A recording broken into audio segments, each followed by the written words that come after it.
السلام علیکم۔ 27 شب قدر، لیلۃ القدر، نوافل اور وظائف۔ رسول کریم صلی اللہ علیہ وآلہ وسلم نے ارشاد فرمایا، جس شخص نے شب قدر میں ایمان کے ساتھ اجر و ثواب کی نیت سے قیام کیا، اس کے پچھلے گناہوں کو معاف کر دیا جائے گا۔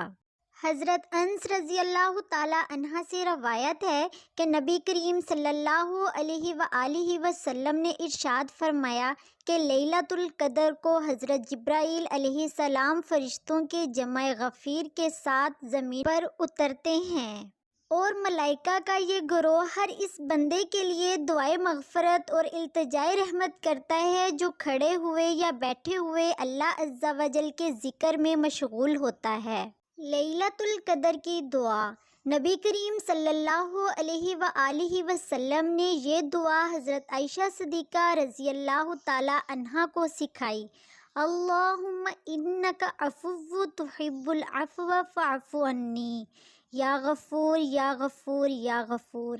اے اللہ، تو درگزر کرنے والا ہے اور درگزر کرنے والے کو پسند کرتا ہے، پس مجھ سے درگزر کر لیں، اے بخشنے والے، اے بخشنے والے، اے بخشنے والے۔ رسول کریم صلی اللہ علیہ وآلہ وسلم نے فرمایا، شب قدر کو رمضان کے آخری عشرے میں تلاش کرو۔ یقیناً شب قدر پانے کا بہترین ذریعہ اعتکاف ہے، اور اگر اعتکاف نہ بھی کر سکیں تو کم از کم طاق راتوں 21ویں، 23ویں، 25ویں، 27ویں، 29ویں میں تو عبادت کر ہی لیں، تاکہ اس رات کے فرائض و برکات سے مستفیض ہو سکیں۔ لیلۃ القدر کے نوافل۔ 20 رکعت نماز 10 سلام سے، ہر رکعت میں سورہ فاتحہ کے بعد سورۃ اخلاص ایک ایک مرتبہ پڑھیں۔ 4 رکعت نماز 2 سلام سے پڑھیں، ہر رکعت میں سورہ فاتحہ کے بعد 27 مرتبہ سورہ اخلاص، سلام کے بعد 100 مرتبہ درود و سلام پڑھیں۔ جو مسلمان 4 رکعات اس طرح پڑھے کہ ہر رکعت میں سورۃ فاتحہ کے بعد سورۃ التکاثر ایک بار اور سورۃ اخلاص 11 بار پڑھے، اللہ تعالیٰ اس کے سکرات موت میں آسانی فرمائے گا، نیز عذاب قبر سے محفوظ فرما دے گا۔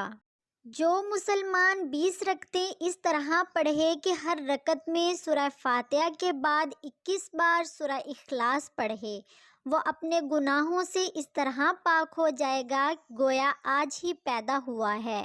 جو مسلمان 2 رکعت نماز اس طرح پڑھے کہ ہر رکعت میں سورہ فاتحہ کے بعد سورہ اخلاص اور سلام پھیرنے کے بعد استغفر اللہ و اتوب الیہ پڑھے، اپنی جگہ سے اٹھنے سے پہلے اللہ تعالیٰ اس کو اور اس کے والدین کو بخش دیتا ہے۔